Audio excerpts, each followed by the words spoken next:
بسم اللہ الرحمن الرحیم الحمدللہ رب العالمین والصلاة والسلام علی خاتم النبیین۔ کوئی بھی قانون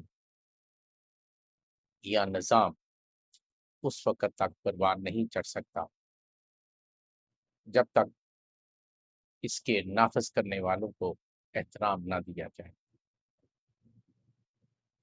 اور یہ درس نبی کریم صلی اللہ علیہ وسلم سے بہتر کون دے سکتا۔ 8 ہجری میں جنگ موتا کا واقعہ پیش آیا۔ نبی محترم صلی اللہ علیہ وسلم نے سپہ سالاری حضرت زید بن حارثہ رضی اللہ عنہ کو عطا۔ آپ نے فرمایا کہ اگر یہ شہید ہو جائیں تو ان کے بعد حضرت جعفر رضی اللہ عنہ، اور وہ شہید ہو جائیں تو ان کے بعد حضرت عبداللہ بن رواح رضی اللہ عنہ سپہ سالاری کے فرائض سر انجام دیں۔ قدرت خدا کی کہ 3 عظیم سپہ سالار اس جنگ میں یکے بعد دیگرے شہید ہو۔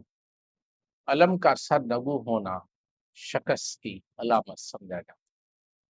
حضرت ثابت بن اکرم اجلانی رضی اللہ عنہ نے علم سنبھال لیا اور تمام لشکر سے مخاطب ہوتا کہا کہ اپنے قائد کا انتخاب کر لو، اور خود سپہ سالار بننے سے معذوری ظاہر کر دی۔ متفقہ طور پر حضرت خالد بن ولید رضی اللہ عنہ کو سپہ سالار منتخب کیا گیا۔ حضرت عوف بن مالک اشجعی رضی اللہ عنہ اس جنگ میں شریک ہیں اور اس واقعے کے راوی بھی ہیں۔ وہ کہتے ہیں ایک رومی سردار سرخ رنگ کے گھوڑے پر سوار تھا۔ گھوڑے کی زین اور اس کے اسلحہ پر سونے کا ملمع کیا ہوا تھا، اور وہ مسلمانوں کے لشکر میں کافی نقصان کر رہا تھا۔ مسلمانوں کو یمن سے جو کمک آئی اس میں قبیلہ امیر سے ایک بہادر نوجوان شریک تھا۔ جب اس نے دیکھا کہ یہ رومی سردار مسلمان کے لشکر میں کافی نقصان کر رہا ہے تو انہوں نے ایک چٹان کی اوٹ لی۔ جب وہ رومی سردار وہاں سے گزرنے لگا تو امیری نوجوان نے اس شدت سے حملہ کیا کہ وہ گھوڑے سمیت گر گیا۔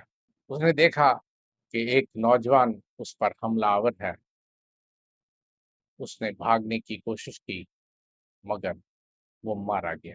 گھوڑا اور اس کا اسلحہ اور تمام سامان اس امیری نوجوان نے اپنے قبضے میں لے لی۔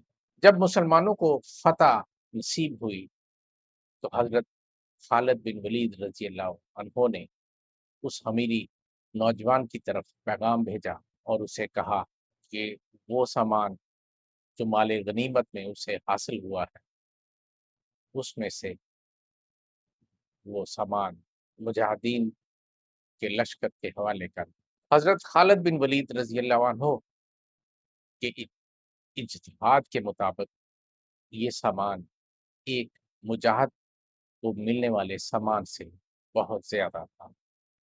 انہوں نے سوچا کہ اس سامان کو باقی مجاہدین میں بانٹ دینا قریب انصاف ہوگا۔ حضرت عوف بن مالک اشجعی رضی اللہ عنہ نے حضرت خالد بن ولید سے کہا کہ نبی کریم صلی اللہ علیہ وسلم نے یہ اصول وضع کر دیا ہے کہ کوئی مجاہد اگر کسی کافر کو واصل جہنم کرے تو اس کا تمام مال و متاع اس مجاہد کا ہوگا۔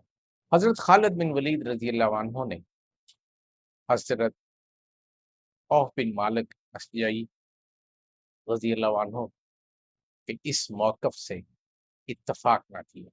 حضرت مالک بن اوف رضی اللہ عنہ مدینہ پہنچے اور نبی کریم صلی اللہ علیہ وسلم کی خدمت اقدس میں حاضر ہوئے اور سارا ماجرا بیان۔ نبی کریم صلی اللہ علیہ وسلم نے حضرت خالد بن ولید رضی اللہ عنہ کو بلایا اور ان سے پوچھا کہ آپ نے ایسا کیوں کیا؟ انہوں نے عرض کی کہ میرے نزدیک وہ مال اسباب ایک مجاہد کے لیے زیادہ تھا۔ نبی کریم صلی اللہ علیہ وسلم نے حکم دیا کہ یہ مال واپس امیری نوجوان کو دے دو۔